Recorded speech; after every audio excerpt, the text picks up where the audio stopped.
Marcos, Unang Kabanata. Ito ang magandang balita tungkol kay Jesucristong anak ng Diyos.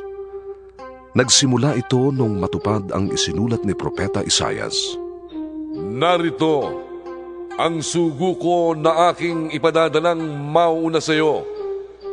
Iahanda niya ang iyong daranan. Ito ang sabi ng isang sumisigaw sa ilang. Ihanda ninyo ang daraanan ng Panginoon. Tuwirin ninyo ang kanyang mga landas. At dumating nga sa ilang si Juan na nagbabautismo at nangangaral. Sinabi niya sa mga tao, Pagsisihan ninyo talikdan ang inyong mga kasalanan at pabautismo kayo upang kayo'y patawarin ng Diyos. halos lahat ng taga-Judea at taga-Jerusalem ay pumunta kay Juan. Ipinahayag nila ang kanilang mga kasalanan at sila'y binautismuhan niya sa Ilog Jordan. Ang damit ni Juan ay yari sa balahibo ng kamelyo. Balat naman ng hayop ang kanyang pinakasinturon sa baywang at ang pagkain niya ay balang at pulot-pukyutan. Ito ang ipinapahayag niya sa mga tao. Ang darating na kasunod ko ay higit na makapangyarihan kaysa sa akin. Hindi ako karapat-dapat kahit magkanas man lamang ng tali ng kanyang sandalyas.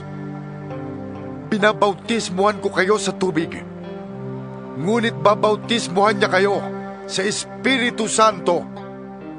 Sa panahon ding yun, dumating si Jesus mula sa Nazaret sa Galilea at siya'y binautismuhan ni Juan sa Ilog Jordan. Pagkaahong ni Jesus sa tubig, nakita niyang nabuksan ang kalangitan at bumababa sa kanya ang Espiritu na tulad ng isang kalapati. Narinig mula sa langit ang isang tinig na nagsasabi ng ganito, Ikaw ang minamahal kong anak. Lubos kitang kinalulugdan. Pagkatapos, si Jesus ay agad pinapunta ng Espiritu sa ilang. Nanatili siya roon ng 40 araw at dooy tinukso siya ni Satanas. May ilap na hayop ang kasama niya roon, subalit pinaglingkuran siya ng mga anghel. Nang nakabilanggo na si Juan, si Jesus ay nagpunta sa Galilea at ipinangaral doon ang magandang balitang mula sa Diyos. Sinabi niya, Dumating na ang takdang panahon. Malapit nang maghari ang Diyos. Dahil dito, pagsisihan ninyo talikdan ang inyong mga kasalanan at maniwala kayo sa magandang balitang ito. Habang naglalakad si Jesus sa tabi ng lawa ng Galilea, may nakita siyang 2 mangingisdang naghahagis ng lambat. Sila'y ang magkapatid na Simon at Andres. Sinabi ni Jesus sa kanila, Sumunod kayo sa akin, at kayo'y gagawin kong mangingisda ng tao. Pagkasabi niya nito'y iniwan ng magkapatid ang kanilang lambat at sumunod sa kanya. Nagpatuloy siya ng paglalakad at sa di kalayuan ay nakita niya ang magkapatid na Santiago at Juan, mga anak ni Zebedeo. Sila'y nasa kanilang bangka at nag-aayos ng mga lambat. Tinawag din agad sila ni Jesus at sila na may sumunod sa kanya. Iniwan nila sa bangka ang kanilang ama na kasama ng kanilang mga taong upahan. Nagpunta si Jesus sa Capernaum at nang sumunod na araw ng pamamahinga ay pumasok agad si Jesus sa sinagoga at nagturo. Namangha ang mga tao sapagkat nagtuturo siya ng may kapangyarihan, hindi tulad ng mga tagapagturo ng kautusan. Bigla namang pumasok sa sinagoga ang isang lalaking sinasaliba ng masamang espiritu. Siya'y sumigaw, Anong pakialam mo sa amin, Jesus na taga Nazaret? Naparito ka ba upang kami buksain? Kilala kita. Ikaw ang banal na mula sa Diyos. Ngunit iniutos ni Jesus sa masamang espiritu, Tumahimik ka. Lumabas ka sa kanya. Pinangisay ng masamang espiritu ang lalaki at pagkatapos ay lumabas na sumisigaw. Nang gilalas ang lahat, kaya't sila'y nagtanungan. Ano ito? Bagong katuruan at makapangyarihan pa. Nautusan niya pati ang masasamang espiritu at sumusunod naman ang mga ito sa kanya. Mabilis na kumalat sa buong Galilea ang balita tungkol kay Jesus. Mula sa sinagoga, nagtuloy agad sila sa bahay ni Simon at Andres kasama sina Santiago at Juan. Nakaratay noon ang biyena ni Simon dahil sa lagnat, at ito'y ipinaalam nila agad kay Jesus. Kaya't nilapitan ni Jesus ang babae, hinawakan sa kamay at ibinangon.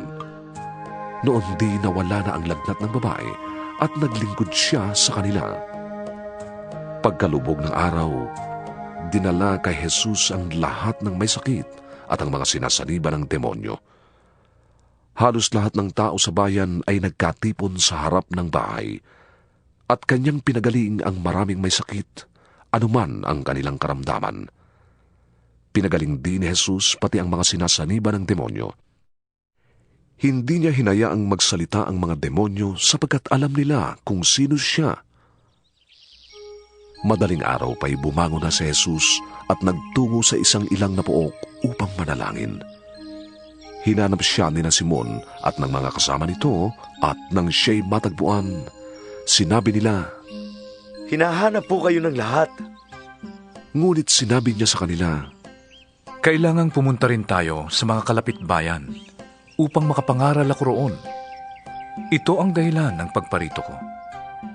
Nilibot nga ni Jesus ang buong lalawigan ng Galilea at nangaral siya sa mga sinagoga at nagpalayas ng mga demonyo. May isang ketonging lumapit kay Jesus, lumuhod at nagmakaawa. Kung ibig po ninyo'y mapapagaling ninyo ko. Nahabag si Jesus sa ketungin, kaya't hinawakan niya ito at sinabi, Oo, ibig ko, gumaling ka. Noon di nawala ang ketong ng lalaki at siya'y gumaling. Pagkatapos, pinaalis siya agad ni Jesus at pinagbilinan ng ganito, Huwag mong sasabihin ito kanino man. Sa halip ay magpasuri ka sa pari at pagkatapos ay maghandog ka ayon sa iniutos ni Moises. Gawin mo ito bilang patunay sa mga tao na ikaw ay magaling na. Ngunit pagkaalis ng lalaki ay kanyang ipinamalita ang nangyari sa kanya. Dahil dito, hindi na hayagang makapasok ng bayan si Jesus. Nanatili na lamang siya sa labas ng bayan. Doon siya pinupuntahan ng mga tao buhat sa iba't ibang dako.